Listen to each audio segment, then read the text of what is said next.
Assalamualaikum warahmatullahi wabarakatuh. Selamat siang kepada ibu dosen dan juga teman-teman sekalian yang berbahagia. Terima kasih telah hadir dan meluangkan waktunya untuk mendengarkan saya hari ini. Jadi, sebelum saya mulai, saya ingin bertanya satu hal kepada para hadirin semua yang ada di sini dan mendengarkan saya. Saya ingin bertanya nih, apakah kalian masih merasa takut untuk melakukan sesuatu sendirian?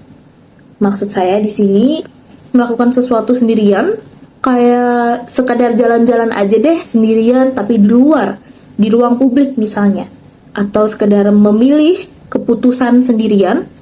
Apakah masih banyak yang takut di sini? Takutnya kenapa tuh? Takut gagal, takut salah, atau takut dijudge sama orang lain?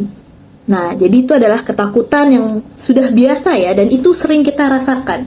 Namun sebenarnya para hadirin di sini berani mengambil langkah sendirian atau mengambil keputusan sendirian itu bukan berarti kita lemah, melainkan itu menunjukkan keberanian kita untuk mengambil langkah terbaik untuk kita sendiri.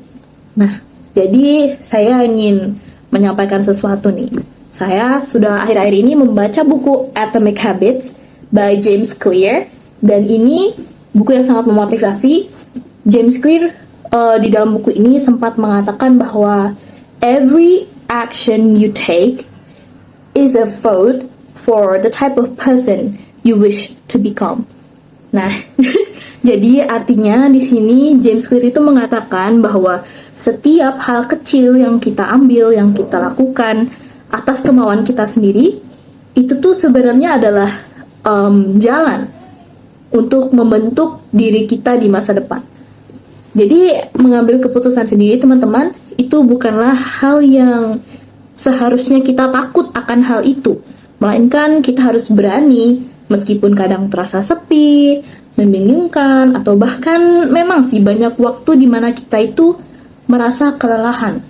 Karena ya kita harus menghandle semuanya sendiri. Nah, jadi teman-teman, untuk menjadi independen atau berani mengambil keputusan sendiri, bukan berarti kita tidak boleh menerima bantuan dari orang lain. Kita masih boleh menerima dari orang lain, justru bagus ya, kita harus bersyukur kalau masih ada yang peduli sama kita. Tetapi bukan berarti kita harus bergantung kepada bantuan itu. Jadi kalau tidak ada bantuan sama sekali pun, kita masih bisa ya berdiri di kaki kita sendiri. Nah, dengan langkah kecil, secara mandiri, pelan-pelan kita bisa belajar berdiri tegak dan berdiri di kaki kita sendiri. Itu yang paling penting ya, mengatasi rasa takut dan menumbuhkan keberanian di dalam diri kita.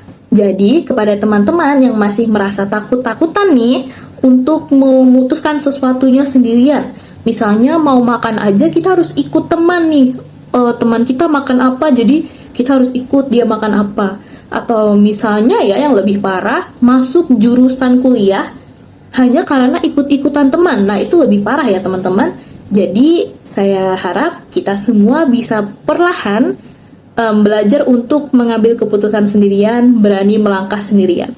Meskipun pelan-pelan, tetapi yang jelas suatu saat kita pasti bakal bisa berdiri dengan kaki kita sendiri dan menunjukkan bahwa kita mampu berkembang dan menjadi pribadi yang lebih kuat dari kemarin. Terima kasih. Semoga kita semua semakin berani untuk melangkah maju.